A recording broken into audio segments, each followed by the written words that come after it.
They surrendered, but it didn't save them. In 1191, after nearly 2 years of siege, the city of Acre fell to Crusader forces during the Third Crusade. Acre was a major port on the eastern Mediterranean coast, in what is now modern-day Israel. Control of the city meant control of supply lines, reinforcements, and access to the region. That made it one of the most strategically important locations in the Crusades. The siege had drawn in some of the most powerful leaders of the time.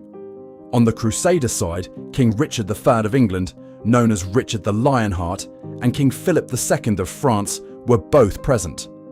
Opposing them was Saladin, the Sultan who had unified much of the Muslim world.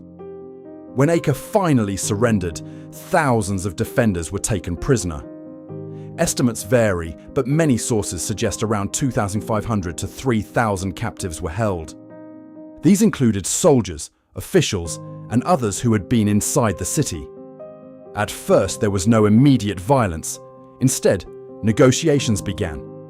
Saladin and the Crusader leadership agreed on terms. In exchange for the prisoners, Saladin would pay a large ransom, release captured,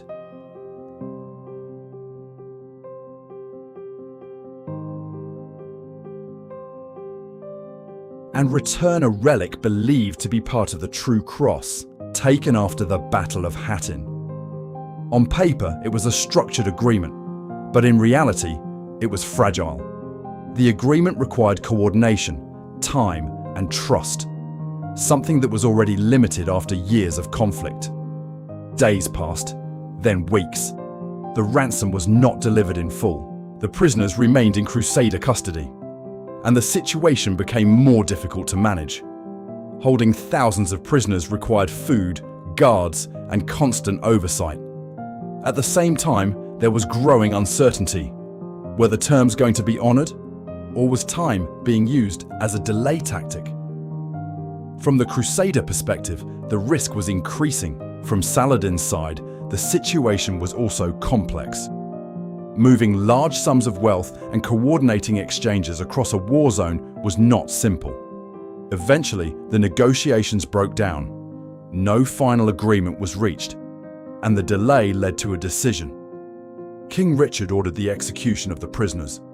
They were taken outside the city walls of Acre and killed. For those watching, this wasn't just another moment in the siege. It was a signal that even surrender did not guarantee survival, and that the rules of the conflict were becoming harder and less predictable. The act was swift, deliberate, and highly visible. Saladin's forces were positioned nearby and witnessed what happened. The response came soon after, as the conflict continued. The execution at Acre became one of the most debated moments of the Third Crusade. Not just because of the scale, but because it marked the collapse of negotiation between the two sides. It hardened positions, it escalated the war, and it made future agreements far more difficult. Because after Acre, trust between the sides had been damaged, and the conflict would only intensify from there. This was moment 33 of 50 defining moments of the Crusades. Follow for more fact-based breakdowns of the events, figures, and decisions that shaped history.